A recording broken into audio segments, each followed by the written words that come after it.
Liftoff. Lift off is right.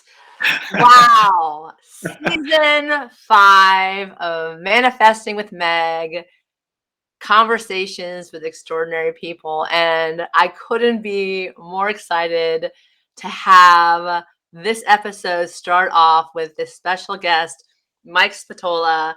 Welcome, everyone. This is going to be a fantastic theme tonight.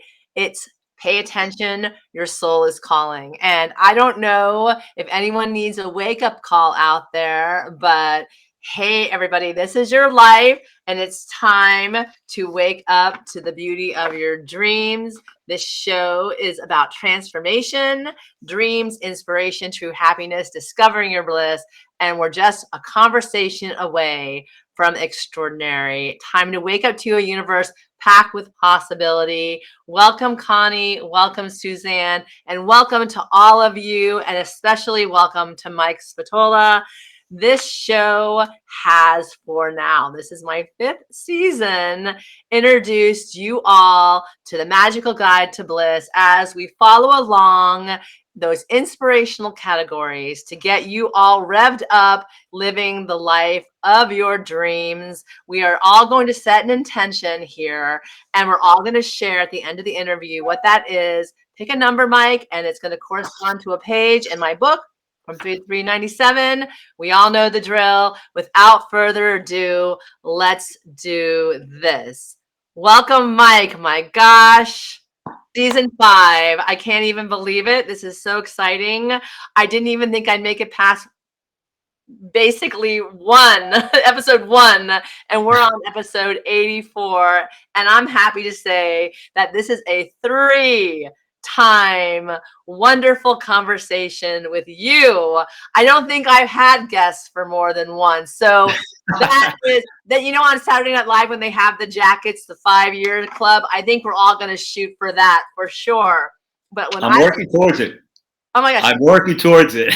So when I'm thinking Carpe Diem, seize the day, basically set out in my book, I think of you because we're not only going to seize it, but we're going to seize it with gusto once again. So let me introduce all of those that might not know you to the wonder that is you. Mike Spatola is a distinguished educator, speaker, writer, mentor, and coach.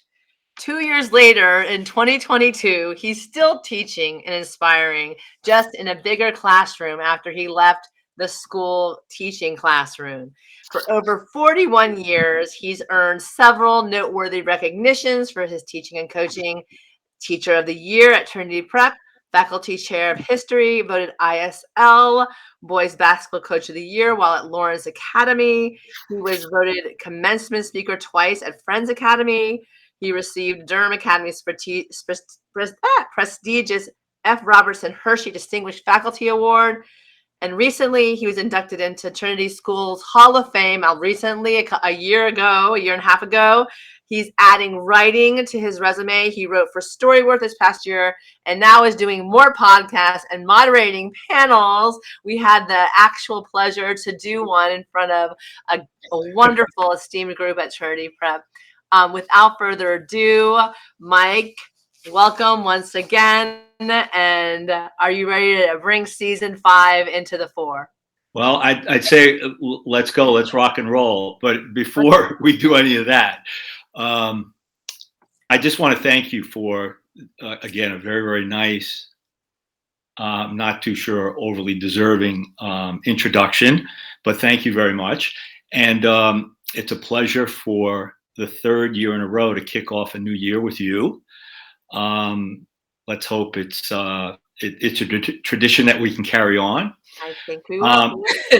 But before moving any further, I want to congratulate you, Meg, on this being your 5th season and your 84th episode. It's living proof that dreams come true. And if you pound the pavement, you work hard, and you set up a game plan, and you have a stick-to-itiveness, a drive. Of course, I'm very familiar with that from years ago, having taught you. So I know, and knowing your family, the drive that exists there. But it's a wonderful accomplishment. And so, again, I congratulate you. Wish you all the best for another great season. I look forward to the Monday evenings and the interviews that you have with extraordinary people. I mean this sincerely and genuinely from the bottom of my heart. I feel humbled because, well, one likes to think, especially in retirement, that you've accomplished your goals and objectives personally and professionally, with still more to go, obviously. But I'm humbled by the fact that you have some interesting, extraordinary guests on your program. And so when I sometimes hear them and what they've done and what they've written and where they've been and their experiences, I truly am. I feel I've got more to do to accomplish, to live up to the standards that they've established. But I just love it. And with regard to my achievements and accomplishments, those that you noted, I recognized a long time ago that you do not do these things in a vacuum. That I have this incredible support, have had this incredible support system personally and professionally. And as a result, you're able to, when you surround yourself with these kinds of supportive entities, you can't do anything but be successful. And so, and what you have to do along the way is weed out the negative influences, or at least develop the maturity and the savvy to understand who's going to put you on the right path and who's going to put you on potentially a wrong path. So, you live and you learn those things. But I greatly appreciate the intro. I feel lucky to have you as a former student and a dear, dear friend. And so thank you very much for having me again. I have to say something that, some people, like you just said, weed out the negative, bring in the positive.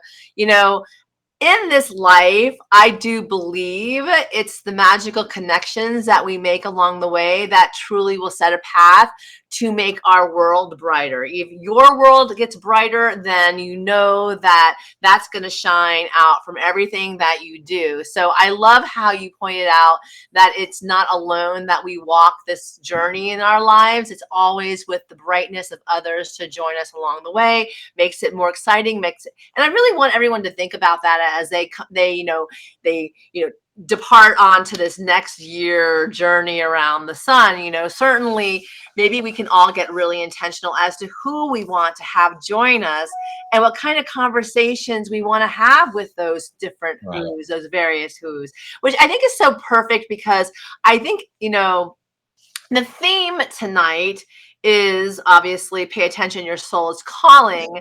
And I think that has a lot to do with, when your soul is calling, who's showing up synchronistically along the way as well. And I think this is perfectly serendipitous that we begin the 5th season in this way, because I love Rumi. Rumi is an incredible, incredible poet and writer. And the theme or the quote tonight is, sometimes you hear a voice through a door calling you. This turning towards that what you love, deeply love, saves you. And I do believe that we all start walking toward those things that we deeply love, bringing in those people whom we deeply love, and start this year that way. I think we set a tone for true amazement, really. And I think that, what we were talking about last year, boldness and awakening and awakeners, I think that's fantastic. So, I've seen it over and over, finish what you started 4.5 years ago. I kept saying this to myself, but the reality is the party started the minute that I was conceived into this world. It's just how it's unfolded and what I keep building upon that foundation as we continue to move forward and forward. And even more exciting for me is the idea, like I said, that there's so many more magical connections waiting to happen. And you are in the circle of extraordinary people. In fact, your vision certainly was one that taught me early on in my life and will continue to teach me as long as we continue to have the conversations.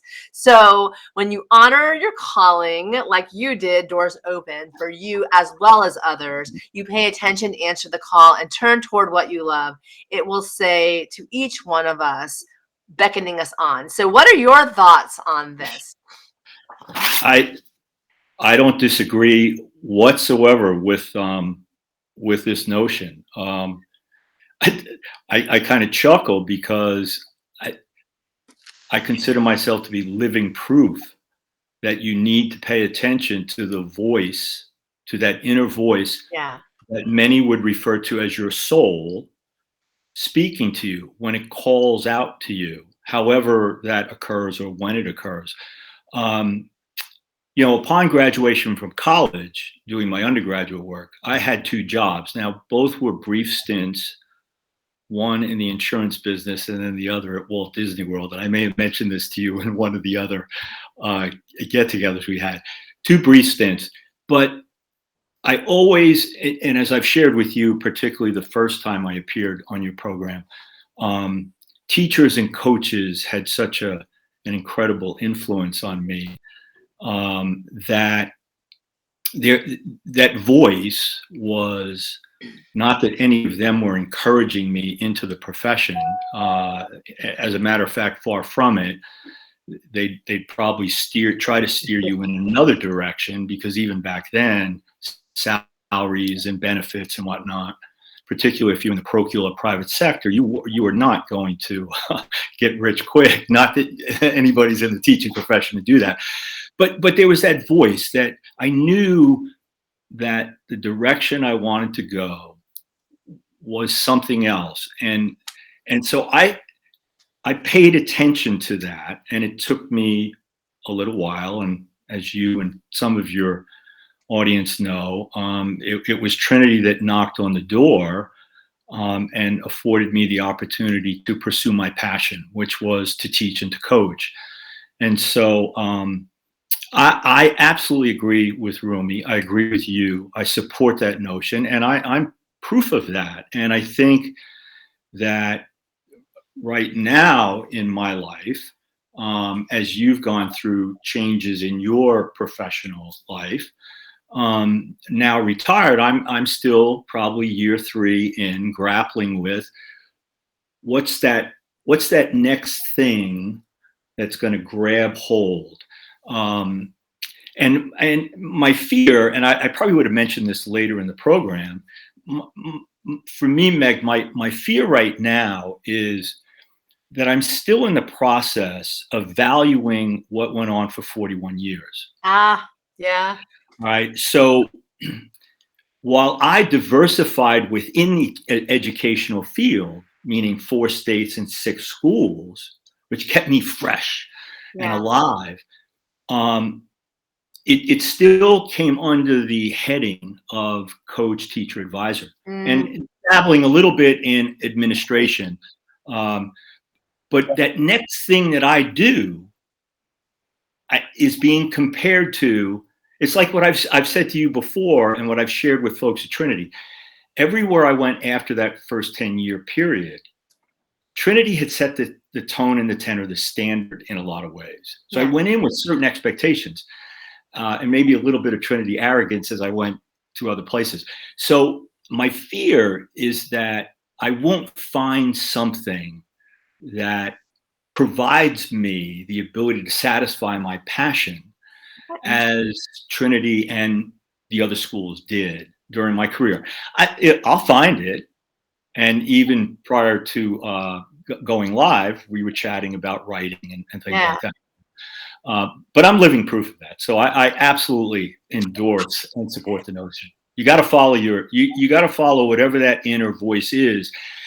And let's add to that, and I know you've lived this too, you can't have a fear of the failure or a fear of not succeeding, because where was I heard just the other day, I'm always looking for that little tidbit of inspiration and motivation. And it might have been Denzel Washington who said, get knocked down 7 times, get up 8. And so as long as you're pursuing what it is you feel intrinsically and you want to do, you should do that and pursue it. One of the interesting things that's coming up for me as you're speaking right now is that we're all going around looking for those boxes that we should fit into for our next rendition of the who we become. And I've often been, the one, perhaps, sometimes, some people are like, what are you doing? But I'm like, well, if it's not there, create it. what do you think the Right. geniuses of our times have done over and over again? They set a foundation, they learned what they needed to learn, they get to a point where they're like, well, you know, this is not challenging enough. So, but I have this idea. And Right. if you're looking for the where to put the idea, and there's no where there yet, you know, Yeah. there's no there. The reality is that whether you have the energy to create that, or do you have enough inspiration to gather with other magical connections who may, you know, somehow collaborate in that place to come up with a new horizon. And, you know, interestingly enough, Connie's saying that she went into law enforcement, and she was in law enforcement for many, many years until she retired. And I know that she retired this beautiful island called Tenerife in Spain. But the reality is that there's a dream, you follow it, and as you follow it, something else is going to be learned there. So even with regard to you, I laugh because you said you retired, you only resigned or retired from one profession. It's not like you're going to stop and just put your flag up and sit in your chair. I know you would watch coaching for, you know, football and all the like, but the reality is you keep continuing to create yourself as we go along, which is clearly your soul's calling. It never stops calling, even when you're dying, you know, it's still beckoning you on. Absolutely. What a gift that is. And you know, one of the things I think at the beginning of the year, this carpe diem, seize the day mentality, it's really what Suzanne's saying too. It's freeing to seek and live your passion.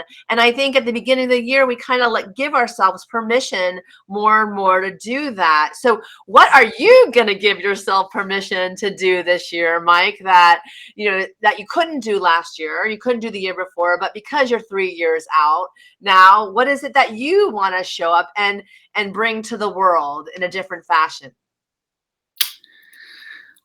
Well, you know, I'm going to be honest. I'm not real sure what it is that I want to do, or the vehicle upon which or through which I would do that.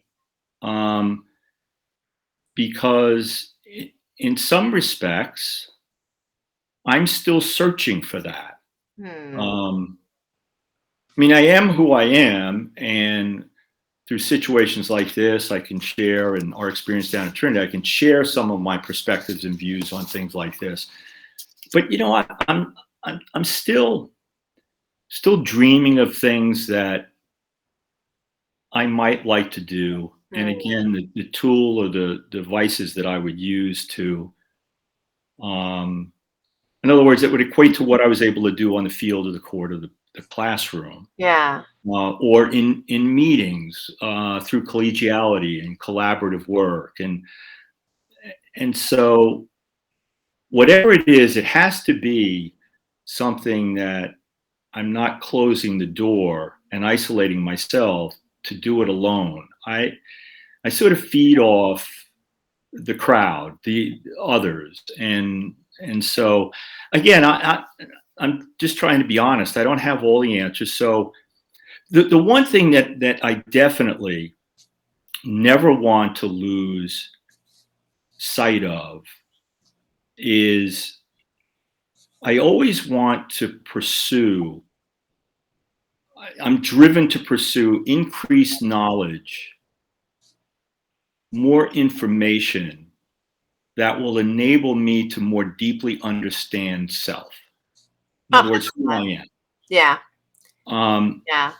Because so whatever it is that I do and pursue, I want to do that. And I want to do it through a life that continues to be modest and humble, through humility. But it was Aristotle and the great Greek philosophers who would say, love them. And Shakespeare, be true unto thyself. So that's something that I really want to, I never want to lose sight of that, no matter what I do. And I don't want to do anything superficially or in a shallow fashion. So Again, I wish I would have the answer to that. I don't. But I think it's interesting, your answer, because, a lot of ways to thine self be true is really the thing that's going to be a game changer as long as we all show up authentically who we are. And I think that that's beautiful. And I think that when you're able to truly identify the who you are and what makes you become more of that, then your light shines brighter, because really that is what makes you marvelous. Like Louis B. Free says, marvelous Meg, but I say marvelous him, and marvelous to you too. And, even more so, Connie's saying, don't think too much. And the reality is that can really get in our way if we overthink it. And in the end of our days, I always say, well, did you have a good time doing it? If it really brought you alive to that, doing it. And I wanted to share with everyone, this is like my favorite, when you give me those quoted memes that I just love. And the first one, and I love this because really you are a true lover of champions, and champions who not only win, but those who fail trying, because they tried. Champions aren't made in the ring. They're merely recognized there. What you cheat on in the early light of morning will show up in the ring under the bright lights. Tell me what this means to you, because I love this quote. Well, of course, it's by a professional, deceased professional boxer, heavyweight champion Joe Frazier, who was, to me, in the pantheon of heavyweight champions. So I followed his career from start to finish. Have read several books about him, and I happened to stumble upon this just by looking up various quotes from professional athletes or boxers, and I usually don't broadcast that I do like heavyweight boxing,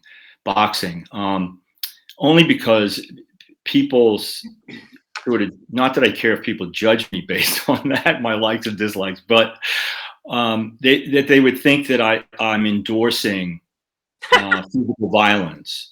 And it has nothing to do with that at all. Boxing, prize fighting has changed enormously. It's in the Spatola side of my family, and even the Irish side of my family to an extent. I boxed a little bit as a kid.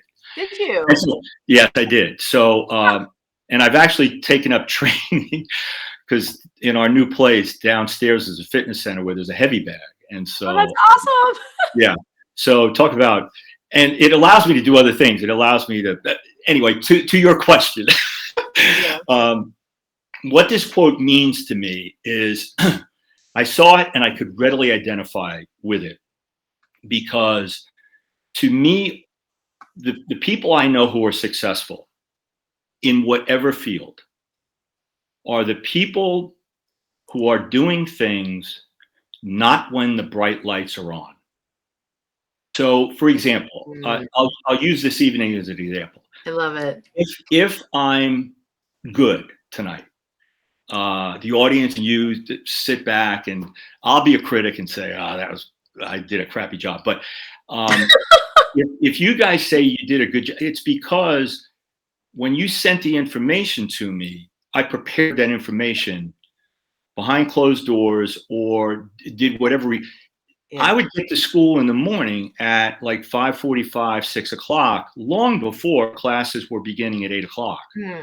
The reason I did that was to do the research, the additional prep, the grading of papers, maybe some things on Facebook or reading articles, reading the New York Times, whatever the case might be. It's in that preparation that you then shine in the bright lights. Coaching, as a former tennis player, the success during those matches was not because of that day necessarily or that specific match, but all the training and all the hard work that went into it.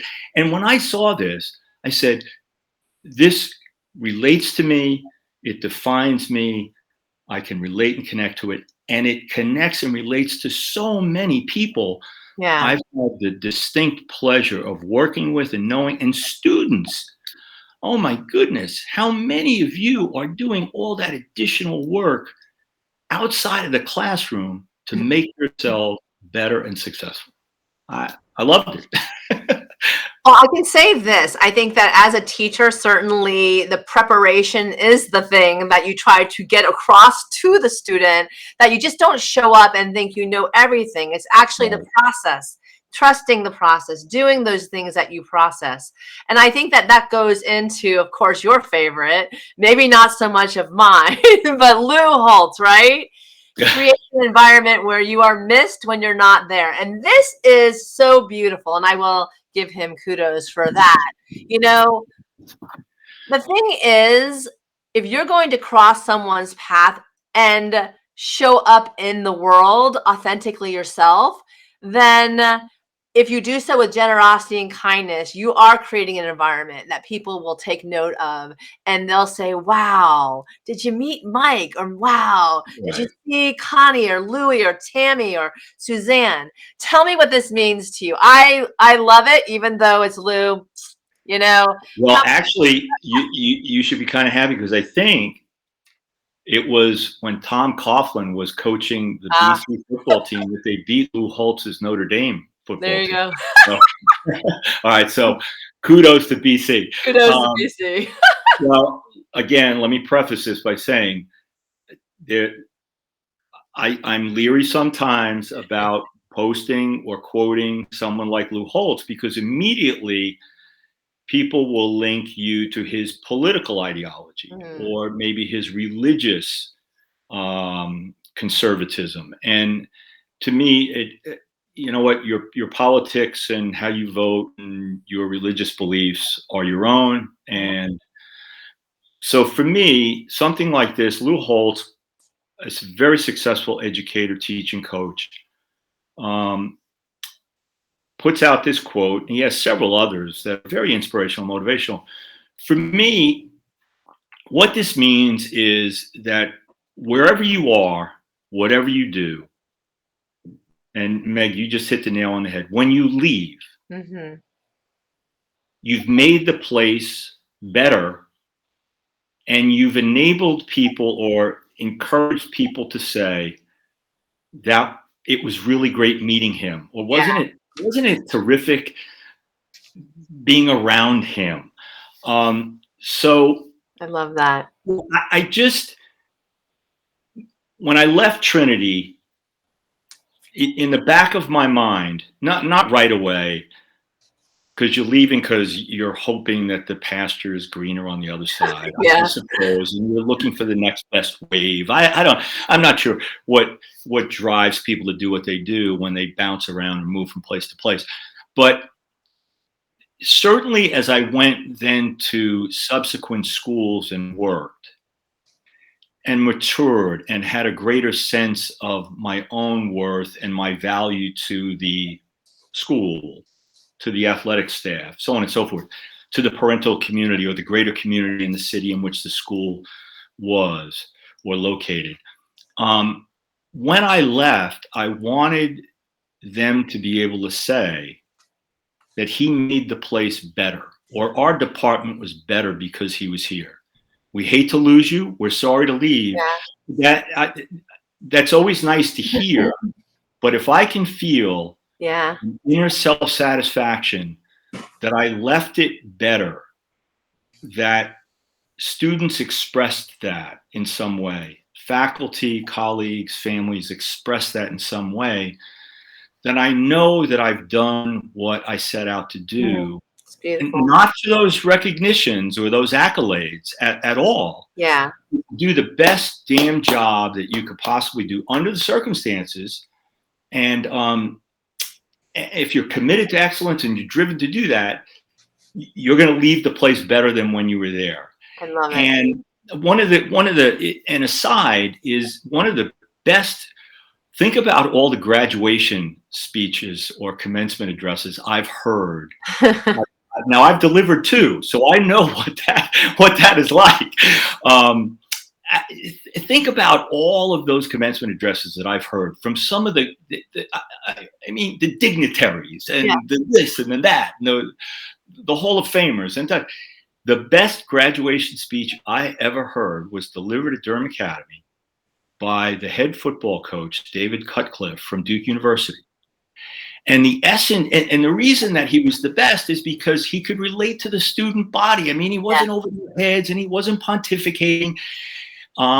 It was very, very genuine and sincere and homespun and very simple to understand. Yeah. The overriding message was, when you leave Durham Academy, whatever it is, wherever you go, college, jobs, and your neighborhood, your communities, your churches, you leave it better than when you found it. And he told the story of when his father used to take him and his siblings like to a picnic on a Saturday or Sunday.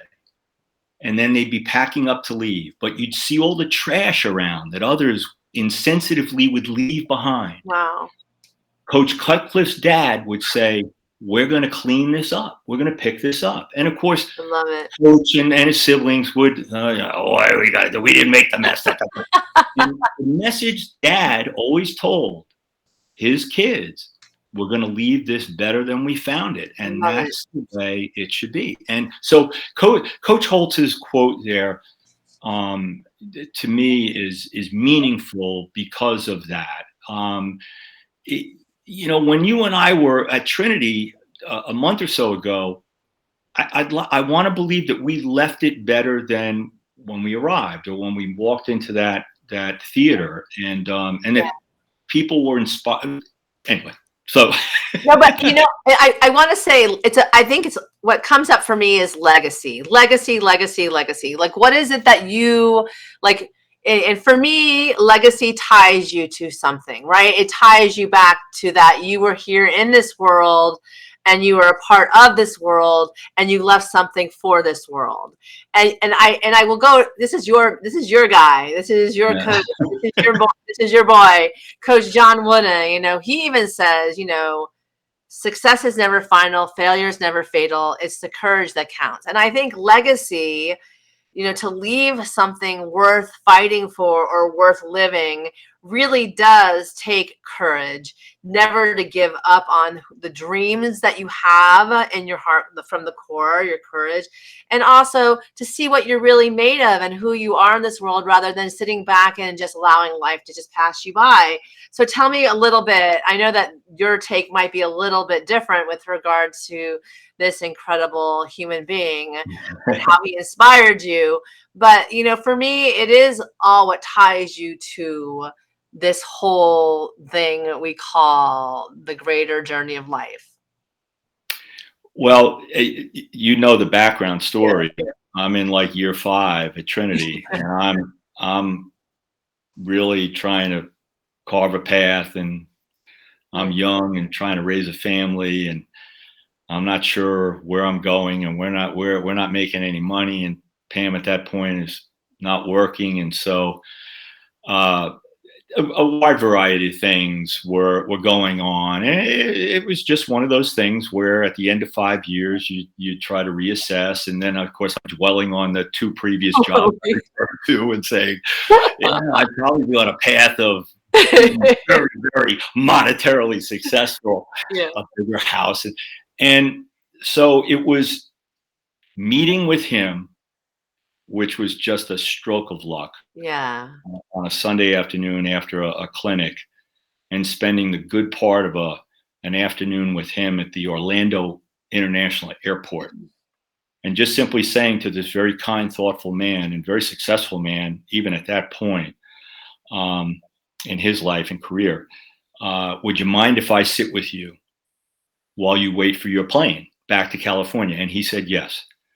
And so, from not knowing me at all, other than I was a coach at the clinic where he spoke, he made a profound impact on me in terms of his kindness and thoughtfulness for any person who's thinking about or has just entered the profession of teaching and coaching, or anybody in any venue or situation, to be kind and thoughtful to them, because you never know what's going on in their life. And of course, I'm not expounding on my issues or problems or questions.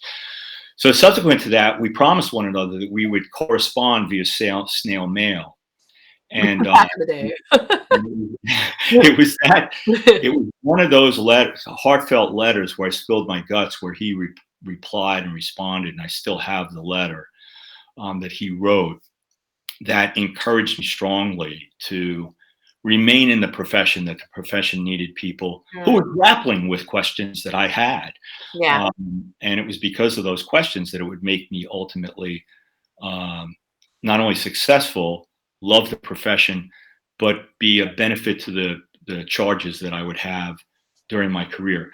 But he also would note that you don't base things on success alone. You have to consider the failures. And his point to me, and this is why I love this meme or slogan or quote, is because at the time I felt like I was failing, that I wasn't successful. And it wasn't, I was feeling sorry for myself. It wasn't that at all. But it was, I was seeking a reassurance that I was okay. I'm okay, you're okay. And so he spoke to those failures as part of the evaluative process and the learning experience, and that it's never going to be fatal. But if you treat failure or defeats as fatal, then the next situation you confront, whether it be as a father, as a husband, as a teacher, a coach, or in the business world, as soon as you hit that obstacle, you're going to view it as fatal and you're done, you're history. And so with that, he said what it takes is your courage to forge ahead and to then ultimately overcome whatever the deficiencies are, that help if you need it. And he wasn't necessarily talking about counseling at all, but rather from colleagues, from other coaches. I was young, for crying out loud. I thought that's Mike Krzyzewski or Dean Smith or John Wooden. And so his point was, it's okay to fail. As a matter of fact, so much of what I've read subsequent and through the years is that you almost have to fail in order to value the successes. Like when I first started coaching basketball at Trinity, we lost like all the time. We had no gym. We had to practice outside oftentimes. We had to go to various facilities, play every game on the road. And it wasn't necessarily the talent. It was like a lot of these obstacles that kicked in. And the staff was always changing from year to year. So, I mean, I could give you I could paint the wall with all the excuses that I could use. But what we did was we just stuck with it, built the gym, got over some of those deficiencies, stuck with it, found some success. But you see, once we started beating Lake Highland and Luther High School and Laura Bible and the kingpins in the area, and then went out and started beating public schools, we reveled in those victories and successes, I think, more than the ones who had constantly been winning, had not known the bitterness of the defeat. And I'm not advocating losing or getting what I'm saying. What he said to me many years ago enabled me to move on beyond year 5, continue with the ups and the downs, and then ultimately become a coach of the year here or there or wherever it was. So anyway, I love the man and I miss him dearly. You know, but the interesting thing that you've said most of all is that I'm sure the cohesiveness that came from those many failures and your coaching and their team and trying to figure out, you know, what to tweak, what to move forward, if you stopped and said, nope, not doing this anymore, you know, I'm done, then you would never know what you're made of. Right. And the interesting thing about life is that you just don't want to stop there, you know, and that really in the pit of hell, you need to keep moving, because there you will find who you are in the midst of the, you know, challenges. And, you know, of course, here we have Robert Kennedy, every time we turn our heads the other way when we see the law flouted, when we tolerate what we know to be wrong, close our eyes and ears to corrupt because we are too busy or too frightened. When we fail to speak up and speak out, we strike a blow against freedom and decency and justice. And, it doesn't matter what side of any aisle that anyone's sitting on, the basic fundamentals, are there. And certainly we all need to speak up in favor of for freedom and decency and for justice. So tell me a little bit about what this quote means to you. Well, I have always been, of course, when he ran, I was residing in New York. I'm not sure your parents were at the time when he ran for the Senate in New York against the Republican candidate at the time was something Keating. I can't remember. Kenneth might have been his opponent's first name. Of course, one has to consider, and I would have to put Bobby Kennedy in the context of the 1960s. Right. Certainly, if we go back to John F. Kennedy and the notion of Camelot and coming out of the 50s, the staid 50s, and the Mad Men 1950s, and Mad Men, and now we're embarking on a new decade, and at that point, Vietnam did not become the pariah that it ultimately became for our country, and for those who served there, and for many of us who potentially could have been drafted. yeah. And so I became familiar with Bobby Kennedy when he worked for his brother as Attorney General. He certainly became famous or infamous, depending on your perspective, going after the mob and organized crime in that position of Attorney General. And so the introduction to Bobby Kennedy was through the administration of John F. Kennedy. But of course, I was fairly young then and not really politically motivated, inspired, or driven.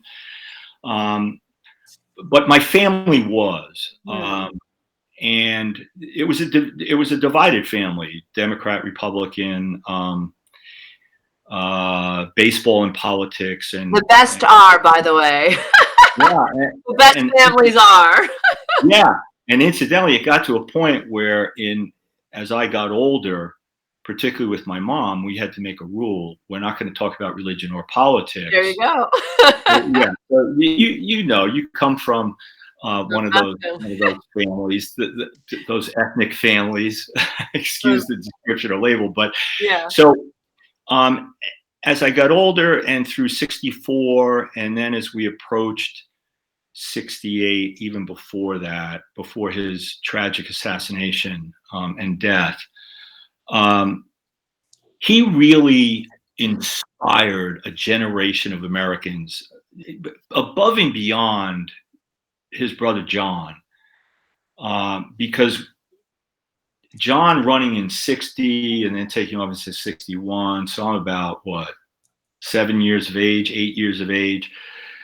So if you tack on another 7 years, now I'm around 13, 14, 15 years old, and I have a better understanding of what the heck's going on in America and globally.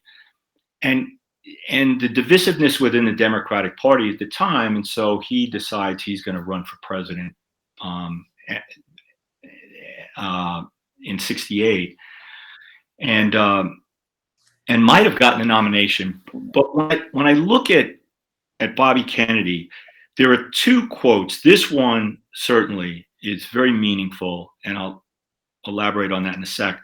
But the other one is: some men see the world as it is and say, why? I see the world as it could be and say, why not? Right. And that was probably the first quote I was exposed to with Robert.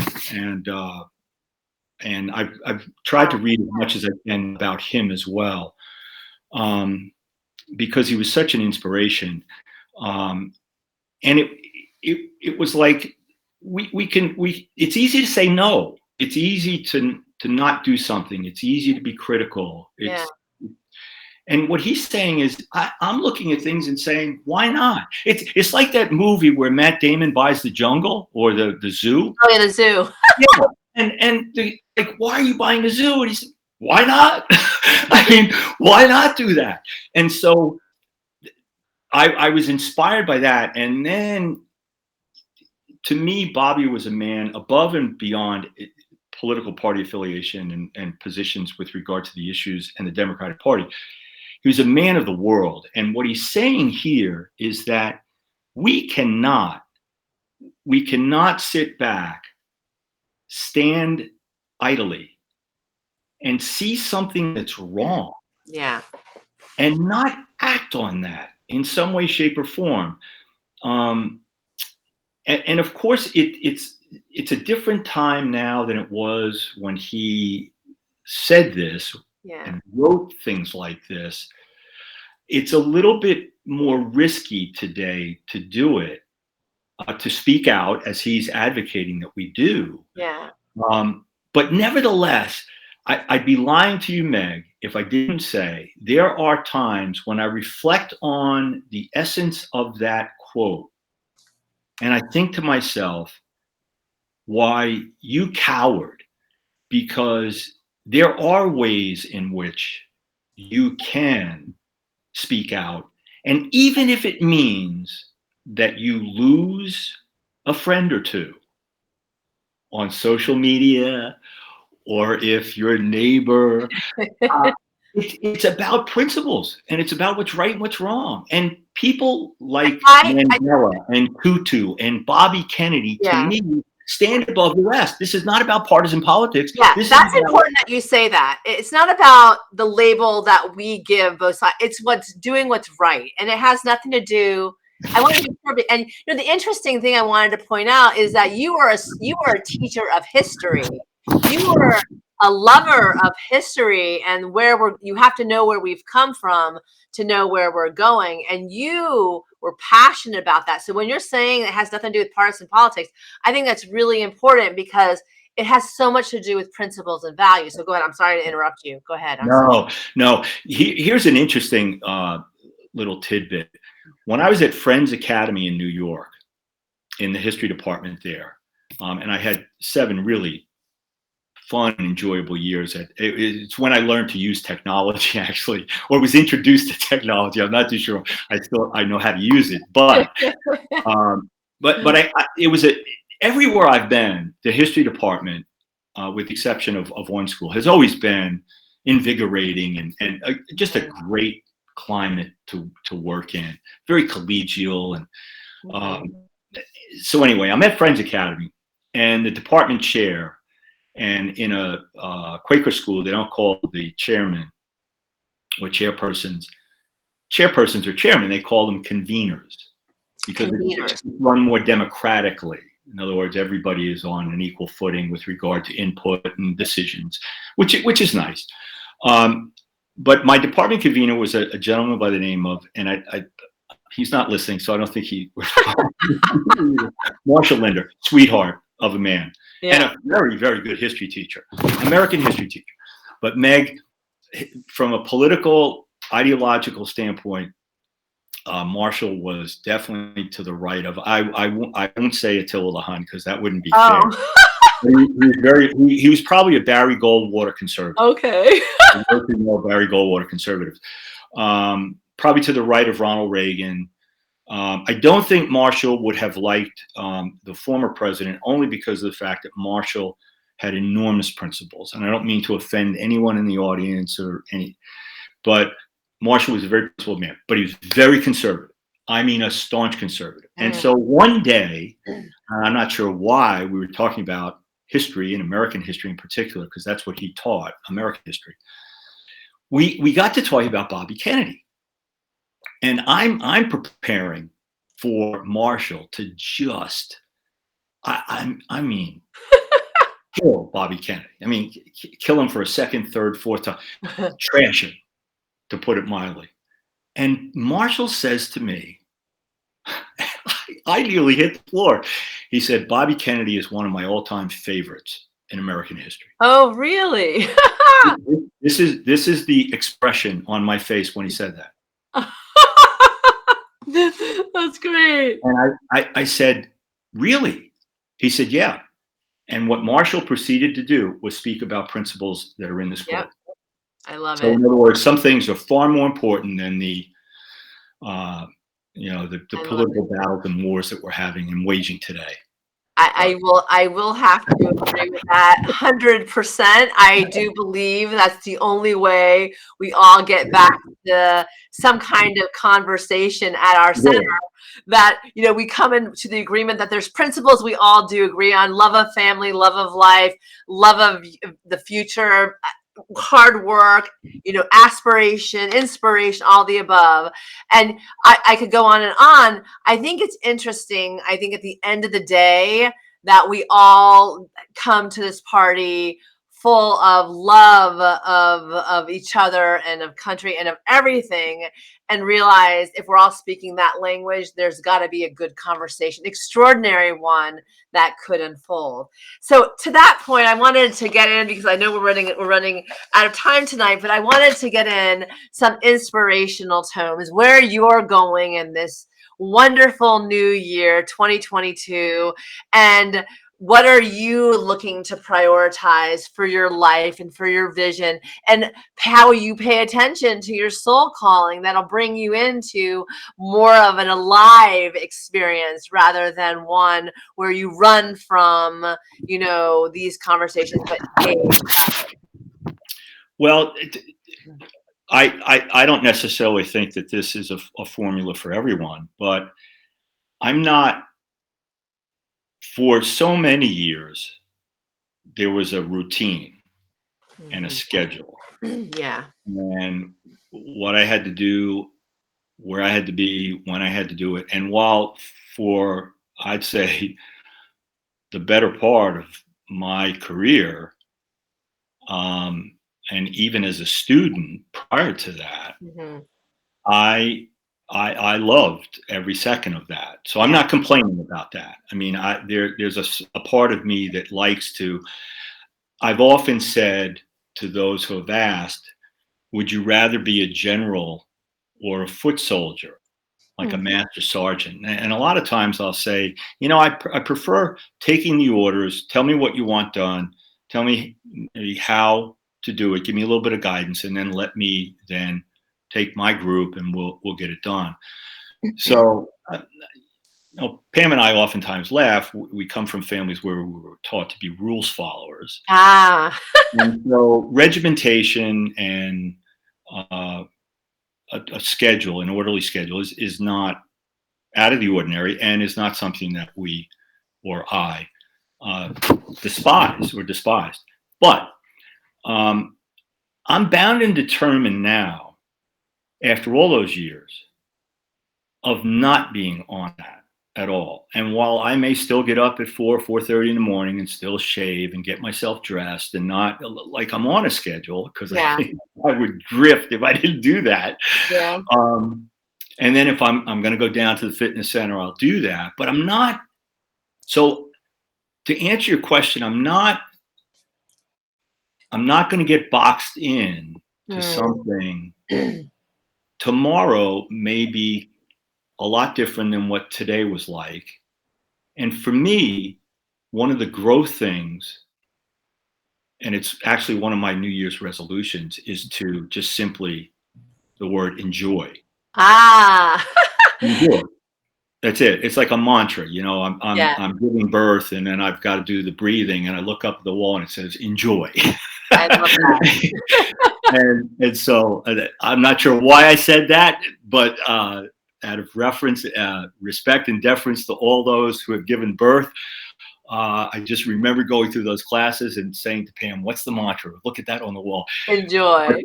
Enjoy." And we are essentially rebirthing our lives every year, every new year. We're able to come to the table and make a decision as to how we want to live.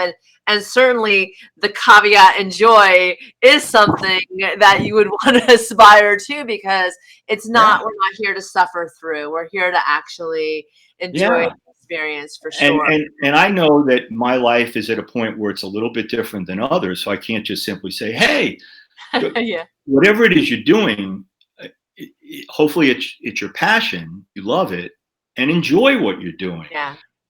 It's too easy to say, well, no, I'm not going to go to that grandson's game, or I'd rather not go work out, or I'd rather not take that walk. And instead, just, even if there's something I'm being forced to do, Yeah. enjoy it. In other words, what's the silver lining here? Even if I'm viewing it from a selfish standpoint, what's the silver lining here? I love And it. I'll live a little bit longer. Yeah.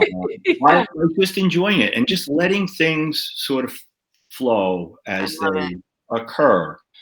And so I would encourage anyone, if I were to go into a class and speak to a class at Durham Academy or anywhere, I would simply say to them, and I know I may have shared this with your sister Mary with regard to the college process right now that Ryan is going through. Yeah. And Enjoy. so, as much as you can, enjoy that process. Otherwise, it becomes just drudgery. I mean, it's just awful. And so don't let. And so I'd see all these seniors. They were going through this process, and I wish I'd say it'll be okay.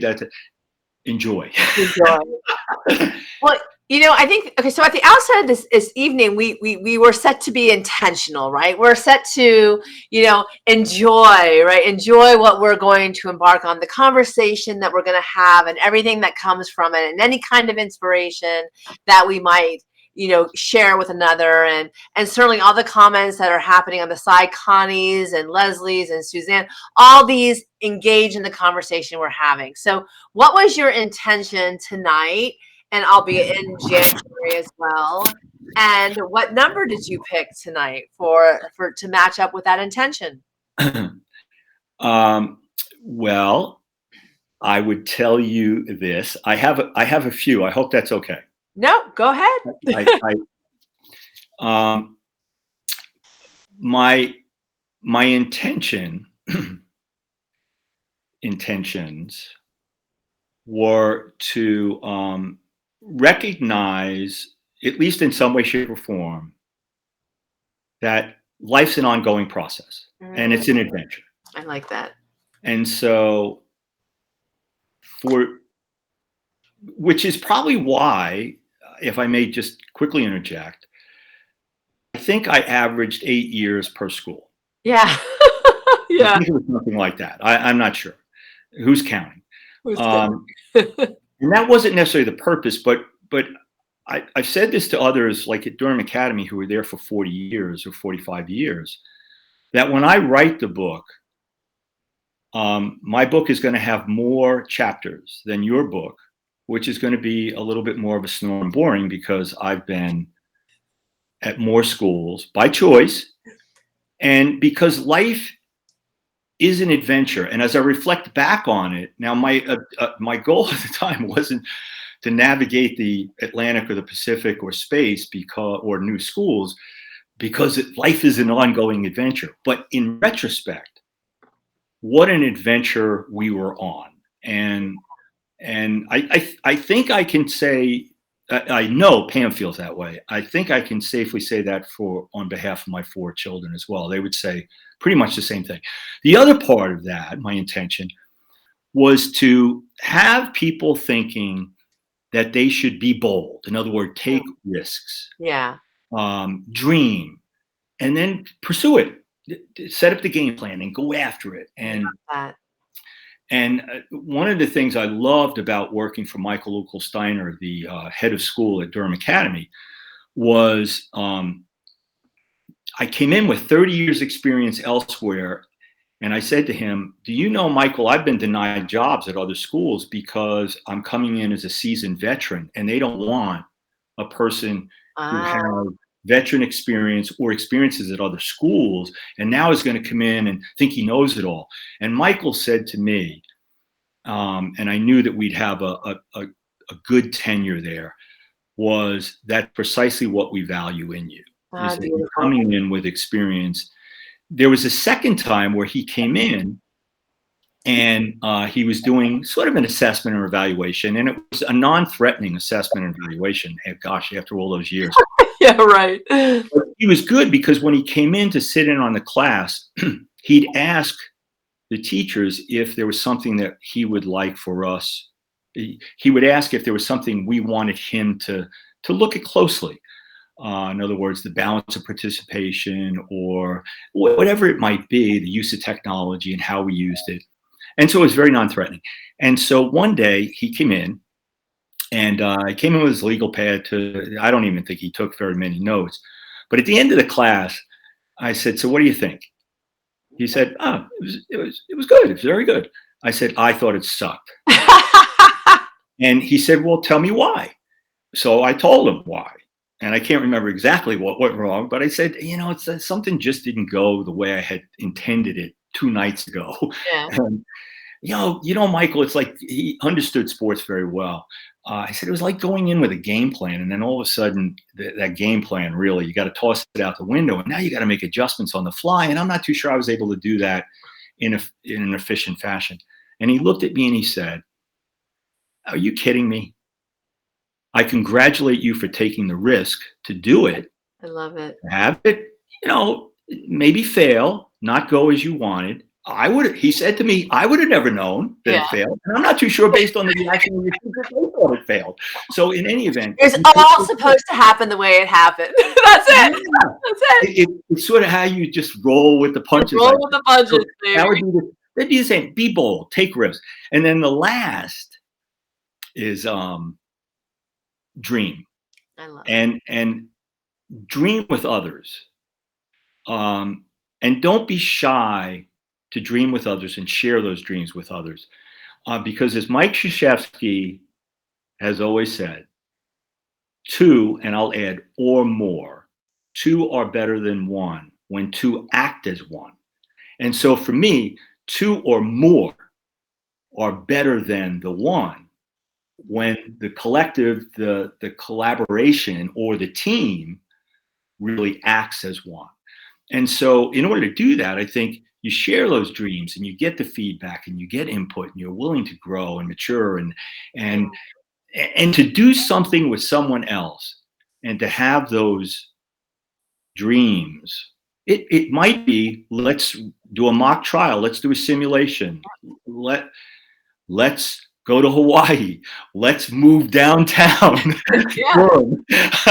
These are dreams that you have. Yeah. And follow those dreams. Yeah. You imagine them, do them. And so I dreamed of being a teacher and a coach. And gosh, but a lot of times the winning and the joys of the accomplishment of the achievement is with others. You share it with others. If I could take that trophy or that plaque and just rip it up into various pieces and share it with all those who enabled me to achieve, I mean, it would be, that's the reward, actually. So, and just so you know that you just shared a dream with everyone in the audience, and Suzanne heard you and says, "Yes, we want a book from Mike." So it looks like that might have to happen this next year. Who knows? But what was your insight that you chose for in the magic? All right, the 3 that I would like, I'm going to reference 3. Okay. And of course, I'm a strong proponent of magic. I know yes, definitely. So I will earmark the page in chronological order and then cite the quote and then the author of that quote. And the first one is on page 7 by one of the greatest poet laureates we've ever had, Maya Angelou. And Maya Angelou says, because of our routines, we forget that life is an ongoing adventure. And now you can see the connection to my intention. Yeah. Is because the rat race we get in oftentimes denies us the ability and the opportunity to follow those adventuresome types of things that we absolutely need to have. I do. I love it. if we ignore that, then I think we're in trouble. And I think the world of her, and I know you do too. Absolutely. But I just think about all the times that I denied an opportunity to maybe do something that was adventurous, was risky to me, outside of the box, the safety net. And maybe I just fell back on, well, the routine doesn't allow me to do it. Can't do that. The second is on page 13 by Goethe. I love this. Whatever you can do or dream you can, begin it. Yep. Boldness has genius, power, and magic in it. I love it. And I think this coincides too with one of my favorite John Wooden quotes: "Don't give up on your dreams, or your dreams will give up on you." Love that. Yeah. So if you give up on those things, then they're giving up on you. They're going to go away, and you may never get those opportunities back. That sounds so sad to me. What was that that Jimmy Valvano said in that incredible ESPY speech that he delivered as he's dying with cancer? Oh, yeah. And he said, you only have X amount of seconds in a day. You can't get those seconds back. And we can certainly take that to an extreme and say, oh, that could be very dreary and depressing. But what it says to me is, if you give up on that second, that minute, that opportunity, that moment, you're never going to get that back. How many times did I have a meeting with a student or an athlete or with a colleague, and I had to make sure that was positive, constructive. Now, it might have been a punch to the gut to the recipient, Yeah. or vice versa. But you can't lose sight of those incredibly valuable moments, because you never get them back. You may never have that same opportunity again. All right, so that I like that very, very much. And last but not least, and is on page 254. And I have to tell you that my favorite Beatle was George Harrison. Oh. From the get-go, from the first Ed Sullivan show right up through his tragic death to cancer, throat cancer. Yeah. As a matter of fact, the breakup of the Beatles, as traumatic as that was for many, and their music is everlasting. Everlasting. Really opened up a much broader and brighter, greater career for George Harrison, because he was a tremendous songwriter and certainly musician. But in any event, this is by John Lennon, and who also died tragically at the end of an assassin's taking his life, where he says, "A dream you dream alone is only a dream. Mm-hmm. A dream you dream together is reality." I love that. I do too. And I've grown to appreciate him and the lyrics to his music and what he has written and said a lot more. I think his rep was tarnished by family members, growing up in a devout Catholic family and parochial school educated, when he said something about the Beatles were as popular, or he was as popular as Jesus Christ. That didn't go over very well with Spatola and Doug and household. So it tarnished my way of thinking towards John. So forgive me, John. God rest you. But I love that. And I cite a couple of examples. I interjected before. Pam and I, since we've been married, have always dreamed about living in a downtown area. And what we did last August was even before August, but as of August 15th, we moved from our very comfortable home, 80,000 something square feet, a beautiful home in a wonderful neighborhood. And we said, you know what? We're going to fulfill a dream. We're going to live downtown Durham. We have the ability to do it. And we did it. And we fulfilled a dream. We couldn't do it in Boston, couldn't do it in New York. Yeah. Not sure we do it in Orlando, but Durham is a great city, and it's just added a lot of spice to our lives. doing that. And it was a challenge. It wasn't easy. It was a challenge.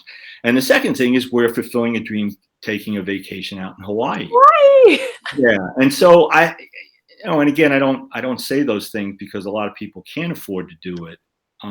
But we've worked very hard and put it off, because we couldn't do it. Now we have the ability to do it. We're going to fulfill a dream. And there are a lot more but here it is. If I lived downtown by myself, even if I had Connor without Pam, it would not be a dream fulfilled.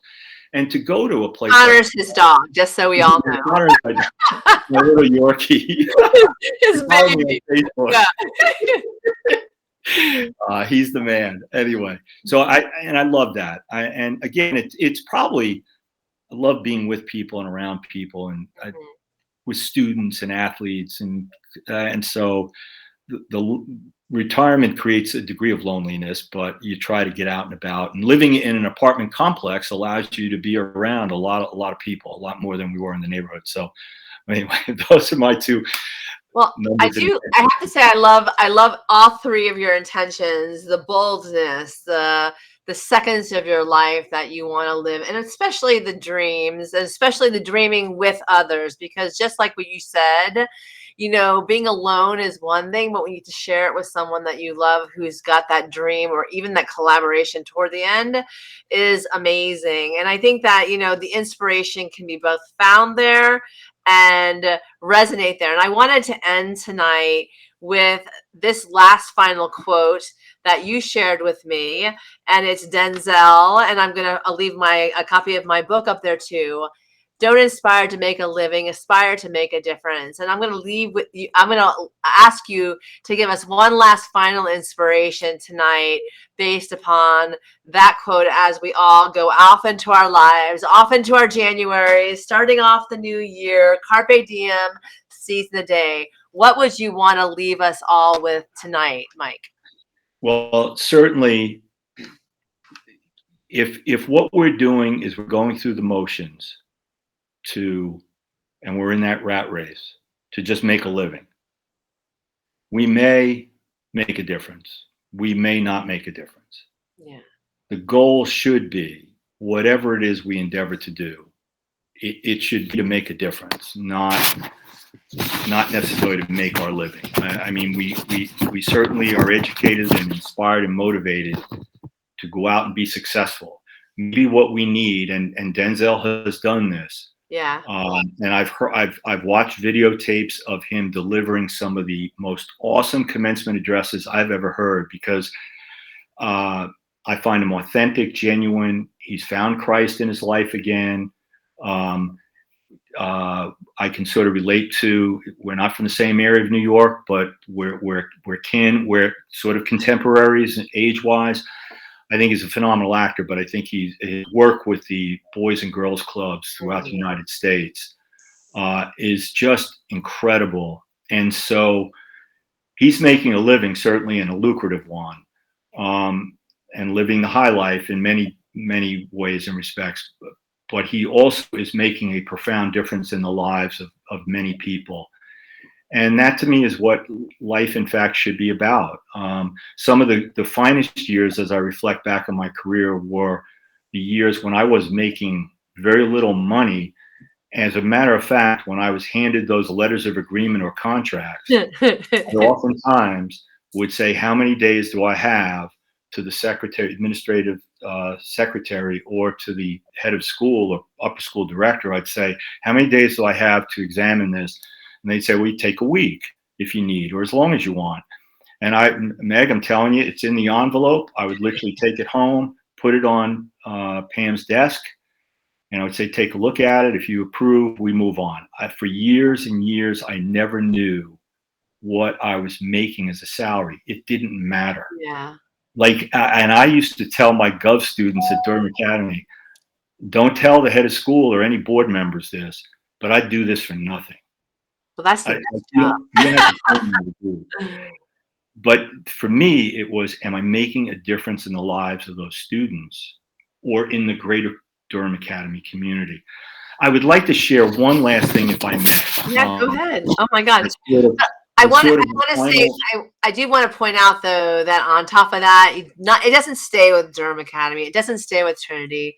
It goes out to a bigger classroom, and I think that's really important when you see your life in a greater context. Is that everything up until this point in time, we've laid a foundation, and we continue to build on that foundation so that we can meet other people that we would not have met had we stayed where we were. So please go ahead and finish up Very with what true. you said. I wanted to make sure that was, Well, because I think it's yeah, important. We're never done until we're done. And it you're always is another day to do it again. So go you're ahead. absolutely right. Well, it's interesting. Have been a huge Sidney Poitier fan. Ah, Sydney. Um, Yes. and I and wish I he and Denzel Washington were very, very close. As a matter of fact, Sidney was the first African American to win an Academy Award for his role in The Lilies of the Field, which is Yeah. just an awesome picture. Amazing. And Denzel was the second African American to win an Academy Award, and they became very, very close. And Denzel has often said that Sidney was an inspiration to him. And so, with that, I wanted my final inspirational word or words to really be based on Sidney Poitier.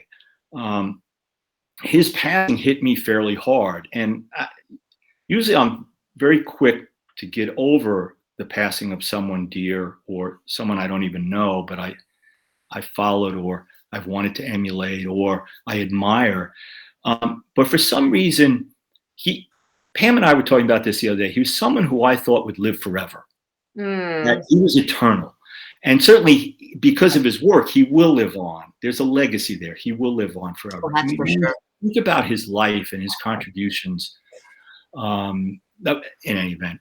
So I want a quote from Sidney Poitier being the final inspirational word. In his autobiography, The Measure of a Man, a spiritual autobiography, which I would recommend to anyone, he wrote, "I always wanted to be someone better the next day than I was the day before.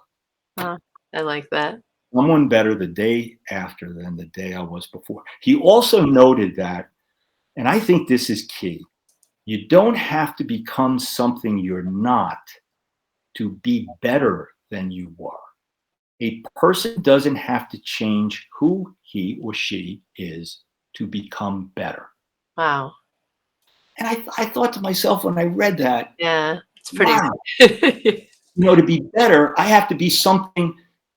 I'm being defined by somebody else. Yeah. And I'm not doing that. To be better, does that mean I have to make more money or wear 3-piece suits or wingtips or wear my hair a certain way? No, I can be me and yet strive to be better. So I leave you with. I love it. Poitier. I love it. I love it. I think it goes back to the whole beginning of how we all decide to show up authentically as we are and just strive to, in those shoes, in your shoes, become who you are meant to be. Thank you for that, Mike. I want to thank you once again for coming on this third time with me. It's been a wonderful conversation. As always, you certainly keep getting better and better on these interviews for sure. And, I want to go back to what you were saying before is about the boldness of your dreams and how we all can remember to be deliberate creators of our lives by keep dreaming bigger and bigger and living better tomorrow than we were today. And once again, I think that all starts with loving ourselves where we are and, continuing to shine your light as well as you can possibly on any given day. Like it always is, it's time to manifest the life of your dreams. Happy New Year 2022 to everyone. Thank you so much, Mike, for this conversation. You are amazing.